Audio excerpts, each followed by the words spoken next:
உலகத்தில் எல்லாம் ஒரே விசாரணை தான். 2 சாட்சியங்கள், அவருக்குரிய சார்ஜ் ஷீட், நீதிமன்றம், நீதிமன்றத்தில் சாட்சிகள் வந்து விசாரிக்கப்படுவார்கள், தீர்ப்பு வழங்கப்படுவார்கள், அவ்வளவுதானே. அல்லாஹ்வுடைய நீதிமன்றத்தில் 3 கட்ட விசாரணை ஒவ்வொரு மனிதனுக்கும். அதான் முக்கியம். ஒவ்வொரு மனிதனுக்கும் 3 கட்ட விசாரணை. நபிகள் நாயகம் ஸல்லல்லாஹு அலைஹி வஸல்லம் அவர்கள் கூறிய செய்தியை கொஞ்சம் கேளுங்கள் நண்பர்களே. முஸ்லிம் என்கிற தொகுப்பில் 5679வது நபிமொழி.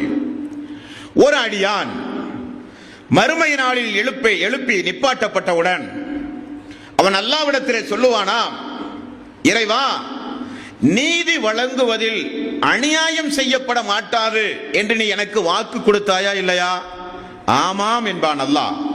அப்படியானால் இந்த நாளில் எனக்குரிய சாட்சி என்னிடமிருந்து தான் இருக்க வேண்டுமே தவிர வேறு யாரையும் கொண்டு வந்து நீ சாட்சியாக நிறுத்தக்கூடாது என்று அந்த அடியான் சொல்லுவான். வார்த்தையை கவனியுங்கள். யாரும் எனக்காக வேண்டி சாட்சி சொல்லக்கூடாது.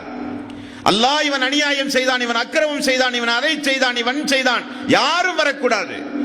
நான் தான் எனக்கு சாட்சியாக இருக்க வேண்டும்.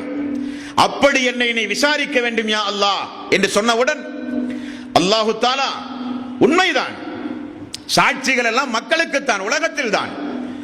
உனக்கென்று நியமிக்கப்பட்ட வானவர்கள் மட்டும் இப்பொழுது வருவார்கள். உனக்கு உள்ளிலிருந்தே இப்பொழுது நான் சாட்சிகளை உண்டாக்குவேன் என்று அல்லாஹ் சொல்லி வாய்களுக்கு பேசி அந்த மனிதனுடைய வாய்க்கு அல்லாஹ் சீல் வைத்து விட்டு அல்லாஹு தஆலா அந்த மனிதனை ஒரு இடத்திலே நிப்பாட்டி அவனுடைய கையையும் அவனுடைய காலையும் பார்த்து பேசுங்கள் என்று அல்லாஹ் கட்டளையிடுவான். கைகள் பேசும், கால்கள் சாட்சி சொல்லும்.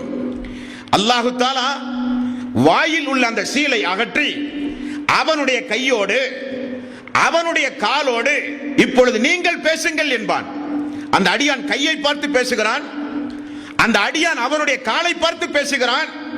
உனக்காக வேண்டி அல்லவா வாதாடினேன், நாசமாக போ, எனக்கு எதிராக சாட்சி சொல்லிவிட்டாயே என்று கையிடத்தில் அந்த அடியான் பேசுகிறான். அந்த கையும் காலும் அந்த அடியானை பார்த்து பேசுகிறது.